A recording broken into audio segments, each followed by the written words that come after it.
नमस्कार मित्रमैत्रिणींनो, आज गुरुपौर्णिमा आहे. तर गुरुपौर्णिमेच्या तुम्हाला अगदी मंगलमय आणि खूप गोड गोड शुभेच्छा. चला, गुरुपौर्णिमेच्या निमित्ताने नैवेद्यासाठी आपण मस्त क्रीमी अशी तांदळाची खीर बनवूया. तांदूळ कुठलाही घ्या, बारीक जाडा कुठलाही घेतला तरी चालेल. स्वच्छ धुवून ना त्याच्यामध्ये 5 ते 6 पट त्याच्या पाणी घालून आपण छान हा भात शिजवून घेऊया. आणि त्याच्यानंतर ना असं घुसळून त्याचे बारीक तुकडे होतील. शिजल्यानंतर त्याच्यामध्ये अर्धी वाटी गूळ घालूया आणि छान मिक्स करून घेऊया. इथे ना मी मिल्कमेड घेतलेला आहे. या मिल्कमेडमुळे ना खूप क्रीमी होते.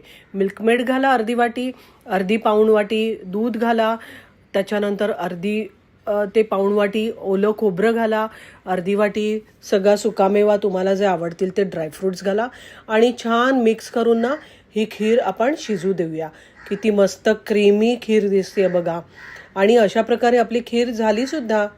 अशी जर सोपी आणि साधी सोपी पद्धत जर तुम्हाला आवडत असेल तर माझ्या चॅनलला नक्की फॉलो करा आणि कमेंट करायला विसरू नका.